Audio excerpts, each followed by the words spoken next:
Okay, welcome back. My name is Luke Thomas. This is MMA Nation here on 106.7 The Fan. You want to get in touch with me, twitter.com/MMA Nation, or, of course, 800-636-1067. Well, of course, we have the biggest name with us right now in mixed martial arts. He is the president of the Ultimate Fighting Championship, and this weekend, Saturday, 10 p.m., live on pay-per-view, UFC 116, Lesnar versus Carwin.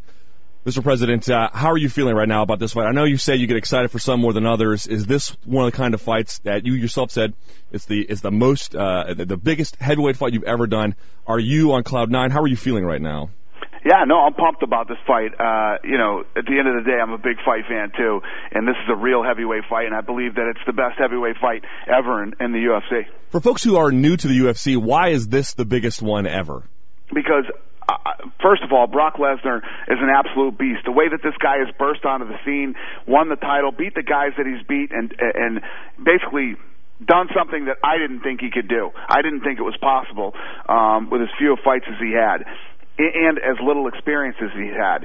And a lot of people have felt that since he's been here, he's so big, so massive, so explosive, and so fast on the ground that there should be a super heavyweight division and all this stuff. Well, he's facing a guy now who weighs 265 pounds, can knock you out with either hand, and can submit you, and has never made it out of the first round in 12 fights.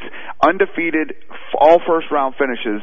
This is a huge heavyweight matchup. All right, I certainly agree. There's no denying that the offensive power of Shane Carwin, it's almost immeasurable. But would you say it's fair to say that when a guy has 12 fights and they're all finished in the first round, you can on the one hand say, well, this guy's an incredible fighter, but is that also a red flag, too, to say, okay, well, if he's beating everyone in the first round, I mean, you yourself have said it many times, there's a ton of guys out there in mixed martial arts with a ton of different talents and a ton of variables at play.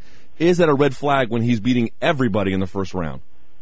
No, there's no red flags. There's like, wow.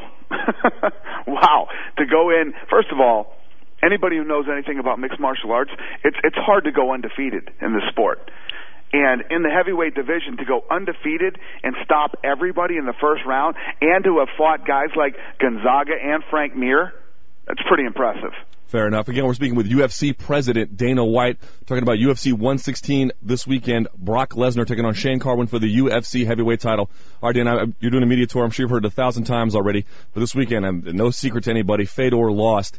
Who is the biggest loser there? Is it Fedor? Is it M1? And this whole charade, this whole mess, who turned out the worst there? Oh, God, no, you're going to be. I think they're all a bunch of losers. But if you had to rank them, if there was a hierarchy, like Fedor seems to me, okay, he lost, but it seems to me that the leveraging power of putting Strikeforce over a barrel, that seems to be really diminished here. Am I wrong? Yeah, here's the thing. The reality is, for this guy, you know what I've been saying all along, and everybody thinks it's me just saying it because I couldn't come to terms with him. The reality is, I don't believe a guy who hasn't fought anybody since 2005 should be considered one of the best in the world, okay? Yes, he's one of the best in what he accomplished back in the old days. He hasn't been fighting anybody. And now he just lost to a guy, who couldn't make it in the UFC. So, and the other thing, they didn't sell any tickets to that fight. They did under $1 million gate. I don't care what they say publicly. They did under $1 million gate. And they did 400,000 viewers on television. So what that tells a guy like me is nobody cares. And the reality is that the media and a few guys on the internet have pumped this guy up, and that's it. And I can't believe that anybody can't see through the BS. As of Saturday night, you now have, or at least let's say by this Saturday night, you'll have the number one fighter in all the weight classes, bantamweight up and above. And you don't feature weight classes below that anyway. They're very small at 125 and 115. Is that ever something you wanted to achieve? Was that like a T you had to cross or an I you had to dot, or is that simply, it just sort of happened that way? No, I had it all along. You know what I mean? Whatever, these websites put out there doesn't mean jack. You know how you know who the best fighter in the world is? The guy who fights the very best in the world 3 times a year. That's who the best is. Here's what I would say. Let me play devil's advocate and tell me why I'm wrong if I'm missing something. Pound for pound arguments, Fedor should have never been at the top. I think you would have been right about that all along. I certainly have no issue with that.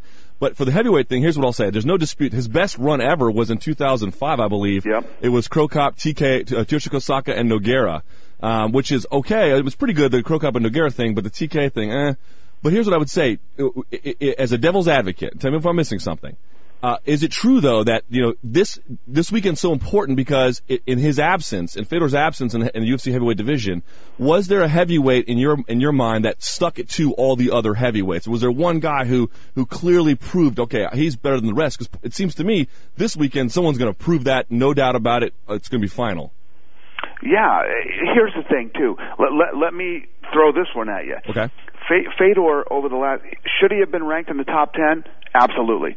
He's a top 10 ranked guy, not the top of the heap. I wouldn't even put him in the top 5 right now because he hasn't fought anybody since 2005. Where does beating Brett Rogers get you?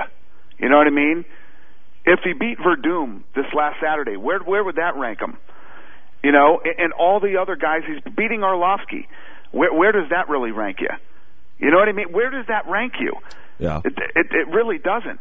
He would have to come in here. Now imagine coming into our heavyweight division where you got to get through Gabriel Gonzaga, Dos Santos, Cain Velasquez, Brock Lesnar, Shane Carwin.